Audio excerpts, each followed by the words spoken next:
রাতের বেলায় এই বাড়ির লোকজন, এই যে আমাকে সম্মানিত ভদ্র মহোদয়, এই ডাক্তার সাহেব, দেলোয়ার ডাক্তার আমাকে কল দিছে যে একটা মেসো বাঘ ধরা পড়ছে।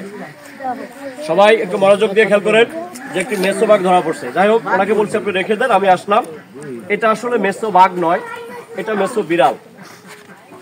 এটা কোনো অতটা আক্রমণাত্মক বা হিংসাত্মক নয়, হিংস্র প্রাণী নয়। এটার খাবার হচ্ছে পুকুর পারে পারে ঘুরবে, পানির জলাশয়ের পাশাপাশি ঘুরবে, এটা মাছ খাবে।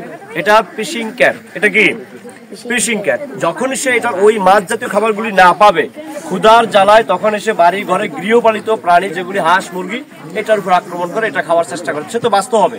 আমরা তো ভাত মাছ মাংস কত কিছু খাই, যখন পাই না তখন ভাতের মারও খাই। মার খাই না নাকি? একসময় মার খাইছেন কিনা? এটারও সেম। অর্থাৎ এই প্রাণীগুলি মারা যাবে না। এগুলি কি করা যাবে না? এই ধরনের প্রাণীগুলি মারা যাবে না, হত্যা করা যাবে না।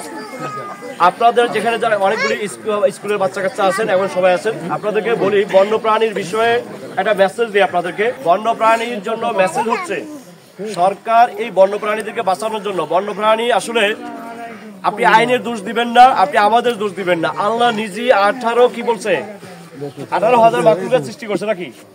একটা প্রাণী শুধু আমরা মানুষ, আমাকে একটা মানুষের জন্য বাকি সব মাখলুক সৃষ্টি করছে। তাহলে সরকার আইন করে কি অন্যায় করছে? আল্লাহ নিজে, আল্লাহ সৃষ্টিকর্তা আল্লাহ নিজে 18,000 মাখলুকাতের ভিতরে একটা প্রাণী আমরা, আমাদের জন্য বাকি সব সৃষ্টি করছে। তাহলে সরকার এই প্রাণীদেরকে বাঁচানোর জন্য আইন করছে। সেই আইনটার ব্যাপারে আপনাদেরকে বলি, বন্যপ্রাণী সংরক্ষণ ও নিরাপত্তা আইন 2012। আইনের নাম কি? বাচ্চারা বলো দেখি, আইনের নামটা একটু বলো, আমার সাথে বলো। বন্যপ্রাণী সংরক্ষণ ও নিরাপত্তা আইন 2012। আইন 2012। এই আইনের অনেক বিধি বিধান আছে, সেটা বলে শেষ করতে পারবো না। আমি সংক্ষেপে আপনাদের জানার জন্য বলতেছি, যেহেতু আপনারা অনেক সময় নষ্ট করছেন, আরো ধরেন 3 মিনিট সময় নষ্ট করলাম আপনাদের। কেমন? এটার 6 নম্বর ধারায় বলা আছে, আপনি লাইসেন্স ছাড়া, পারমিট ছাড়া কোনো বন্যপ্রাণী ধরতে পারবেন না, শিকার করতে পারবেন না, হত্যা করতে পারবেন না, মারতে পারবেন না। 6 ধারায়। 10 ধারায় আছে আপনি পারমিট গ্রহণ করতে পারবেন। 10 ধারায় পারমিট নিতে পারবেন শিকার করার জন্য। যেমন কোনো বাগানে হরিণ প্রচুর, ওই হরিণ এসে পাবলিকের কৃষি জমি খেয়ে ফেলে, সবাই অভিযোগ দিল, সেটা কর্তৃপক্ষ সিদ্ধান্ত নিল যে আগামী 1 মাস হরিণ শিকার করা হবে। এটার জন্য পারমিট দিতে পারবে। এটা 10 ধারায়। কয় ধারায়? পারমিট কর্তৃপক্ষ দেবে, এছাড়া আপনি পারবেন না। 24 ধারায় আপনি লাইসেন্স নিতে পারবেন। যেমন হাতি পালে, দেখছেন আপনারা, হাতি পালে, হরিণ পালে কিনা, লালন পালে। হরিণ লালন পালন আইন আছে ভিন্ন। এটা লালন পালনের জন্য আপনি লাইসেন্স নিতে পারবেন 24 ধারায়। কোন আইনে? যে কিছুক্ষণ আগে যে আইন বলছি 2012 সালে করছে, 24 ধারা মোতাবেক আপনি লাইসেন্স নিতে হবে। আচ্ছা, এখন বলা হয়েছে আপনি লাইসেন্স নিলেন না, পারমিট নিলেন না, আপনি যে কোনো বন্যপ্রাণী ধরছেন বা হত্যা করছেন বা শিকার করছেন, তাহলে এর জন্য সবাই খেয়াল করেন, এর জন্য সর্বোচ্চ 1 বছরের জেল অথবা 50,000 টাকা জরিমানা। এটা মোবাইল কোর্টের মাধ্যমে এসিলেট করতে পারে, ইনোসার করতে পারে। আমি মামলা দিলে কোর্টে যখন যাবেন, আপনারা হাজিরা দিতেন, সেখানে ম্যাজিস্ট্রেট আপনাকে 1 বছরের জেল দিয়া মামলা সাজা দিয়ে দিবে, বা 50,000 টাকা জরিমানা করে ম্যাজিস্ট্রেট আপনাকে জামিন দিতে পারে। সেম অপরাধ যদি আপনি সাজা পাওয়ার পরে দ্বিতীয়বার করছেন, মানে আপনি ভালো হন নাই, আবার অপরাধ করছেন, তাহলে আপনার 3 বছরের জেল। প্রথমে কি বলছিলাম?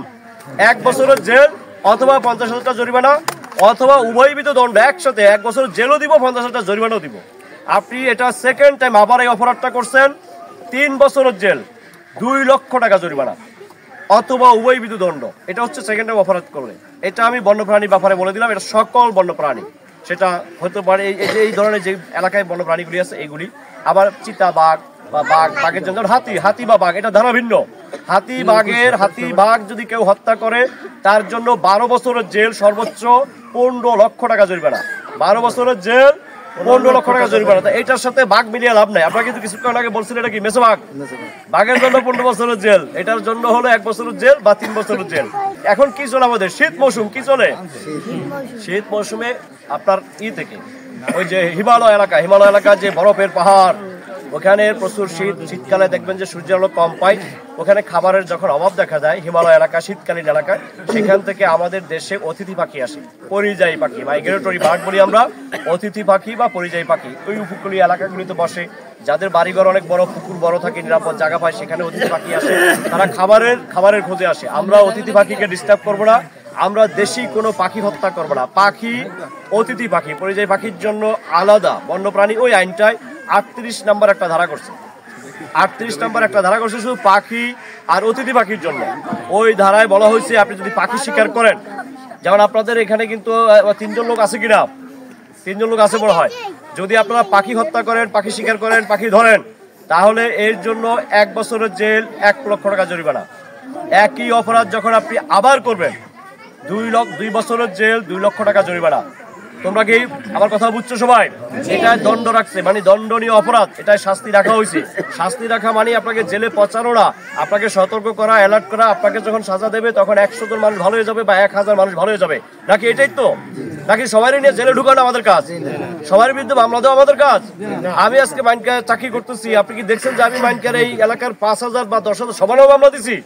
নো, 1 জন 2 জন 7 জনের নামে দিছি, যাতে 7 জনকে দিলে 7000 মানুষ ভালো হয়ে যায়। ওকে, আপনারা আমার মেসেজ কি আপনারা বুঝতে পারছেন? আমরা ভালোবাসবো বন্যপ্রাণীকে, আল্লাহ নিজেই বন্যপ্রাণীকে আমাদের জন্য তৈরি করছেন।